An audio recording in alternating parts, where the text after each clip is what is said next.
Kalau Anda masih merasakan rasa cinta kepada suami Anda dan ingin mendakwahinya, dan Anda punya kesanggupan untuk itu, maka tawaran pertama, maka Anda bisa memilih yang kedua. Apa itu? Tawaran dari Allah untuk mengajukan khulu. Saya sudah berumah tangga 11 tahun, pertanyaan tadi. Kemudian, beliau sudah identifikasi masalahnya. Selama 3 tahun sudah berubah, apa solusi yang harus saya tempuh? Pertama tadi, ya Allah berikan ujian untuk meningkatkan kualitas kehidupan. Alhamdulillah. Tidak ada ujian yang diberikan kalau Anda tidak sanggup. Alhamdulillah Anda diberikan kesanggupan sampai 11 tahun dan sebagainya. Tidak ada persoalan tidak selesai. Insya Allah selesai. Sekarang kita jalani bentuk ikhtiarnya. Pertama, identifikasi bentuk masalah. Lihat kebiasaan dan sebagainya. Mungkin atau tidak. Apa tawaran Quran yang pertama? Quran surah ke-66 ayat 11. Ini solusi yang langsung kita berikan. Quran surah ke-66 ayat ke-11. At-Tahrim ayat yang ke-11. وَضَرَبَ مَثَلًا لِلَّذِينَ آمَنُوا امْرَأَةَ فِرْعَوْنَ. Dan Allah memberikan perumpamaan yang sangat indah bagi orang-orang beriman, yaitu contoh istrinya Fir'aun. Siapa istrinya Fir'aun? Asya. Pertanyaan saya, kenapa tidak disebutkan langsung namanya Asya, tapi disebutkan istrinya Fir'aun? Ini yang mau saya berikan rumusnya. Dalam kaidah tafsir, jika ada persoalan dihadirkan dalam Al-Quran, langsung disebutkan namanya, bahkan lengkap dengan bin-bintinya, ini menunjukkan persoalan dimaksud hanya akan menimpa orang itu, tidak akan terjadi di masa depan. Contoh Maryam. Wa Maryam ibnata Imran. Maryam, anak perempuannya Imran. Ketika disebutkan langsung ke binti Imran, ini menunjukkan peristiwa itu hanya terjadi pada Maryam binti Imran. Tidak akan lagi terjadi pada perempuan-perempuan lain. Apa itu? Mengandung dan melahirkan tanpa disentuh laki-laki manapun. Walam yamsasni bashar. Tidak disentuh. Ingat, kalau yang melahirkan tanpa bapak itu banyak. Tapi yang melahirkan tanpa disentuh laki-laki manapun itu cuma Maryam binti Imran. Jelas ya? Jadi kalau ada yang ngaku-ngaku Maryam di zaman kini mengaku saya juga bisa mengandung, melahirkan tanpa bapak. Nama saya juga Maryam. Maryam binti apa? Binti Asep misalnya, itu bukan. Yang benar binti Imran, ya, yang lain tidak. Tapi kalau Anda menemukan dalam Quran namanya tidak disebutkan nyata, inisial atau gelar, ini menunjukkan peristiwa itu akan terjadi lagi di masa depan dengan, awas, kejadian yang sifatnya berbeda tapi substansinya sama. Fir'aunnya memang sudah nggak ada, tapi kelakuannya masih ada. Itu Fir'aun dulu melarang istrinya untuk beribadah, melarang sholat, memaksa jauh dari Allah Subhanahu wa Ta'ala, melarang untuk mengerjakan kebaikan-kebaikan. Ada tipikal suami semacam itu sekarang? Ada beberapa bagian ditemukan. Maka Allah berikan gambaran, Allah tawarkan, jika Anda ingin seperti Asya yang mendakwahi suami sampai nyawa kemudian berakhir dan kembali kepada Allah Subhanahu wa Ta'ala, maka itu pilihan bagi Anda. Silakan.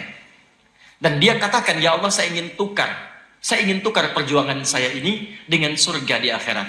Rabbi ibnili baitan fil jannah. Ya Allah, mohon bangunkan saya rumah di surga dan selamatkan saya dari kekejaman Fir'aun. Wa najjini min fir'auna wa amalih, dan perbuatan-perbuatannya.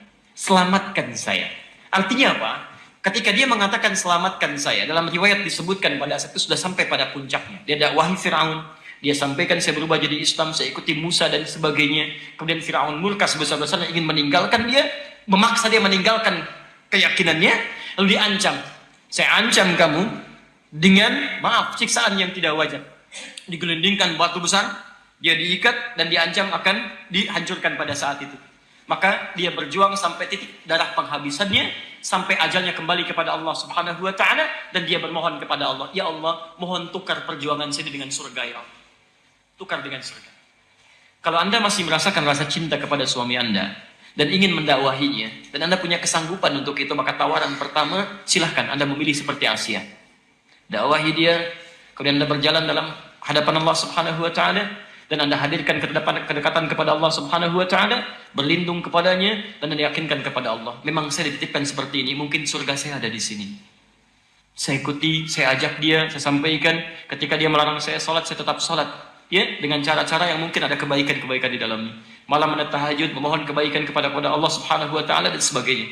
Kalau ini Anda sanggup lakukan, maka ini tawaran yang pertama. Yang kedua, Allah tidak mungkin membebani seorang hamba di luar batas kemampuannya. Kalau memang Anda merasa tugas dari Allah dititipkan kepada Anda 11 tahun ini, dan 3 tahun menjadi 14 tahun, Anda telah berusaha, dan Anda yakinkan pada diri Anda bahwa level Anda tidak harus sampai kepada merubah dia menjadi lebih baik, tapi level Anda memberikan nilai-nilai kebaikan pada dia, dan mungkin dari sisi ini ada tahapan-tahapan yang bukan Anda yang harus meluruskannya, tapi orang lain. Maka Anda bisa memilih yang kedua. Apa itu? Tawaran dari Allah untuk mengajukan khulu. Khulu itu pengajuan pisah dari istri kepada suaminya, bukan dari suami yang mengajukan talak, tapi istri yang mengajukan kepada suami. Karena berbagai pertimbangan-pertimbangan syariat. Misal, sikap suami yang memungkinkan kepada istri melakukan tindakan-tindakan yang tidak wajar, menyakiti yang tidak wajar, bisa merusak secara fisiknya, melukai yang tidak wajar. Atau yang kedua, menjauhkan dia dari Allah Subhanahu wa taala yang sulit untuk kemudian dia rubah. Misal, mohon maaf, melarang dia sholat dengan ancaman tertentu. Kalau kamu sholat, saya pukulin kamu. Kalau kamu sholat, saya bunuh kamu, dan sebagainya. Maka yang seperti itu ada tawaran untuk melakukan khulu. Ya, tingkatan ini dari mulai perceraian sampai ke khulu, itu kaidahnya ada di Quran surah kedua Al-Baqarah dari 226 sampai 236. Paling kiri dari atas sampai dengan ke bawah.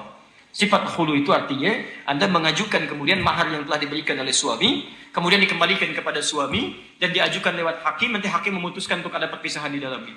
Dan perpisahan ini dimaksudkan untuk menyelamatkan keadaan Anda supaya lebih dekat dengan Allah Subhanahu wa taala, bukan sekedar untuk berpisah dari rumah tangganya. Dan sifat perpisahannya itu fasakh, dipisahkan oleh hakim. Jadi tidak serta-merta suami bisa rujuk kembali, tidak. Ya, bahkan sebagian ulama menganggap perpisahannya sama dengan talak 3. Di ketiga, maksudnya yang ketiga kali talak.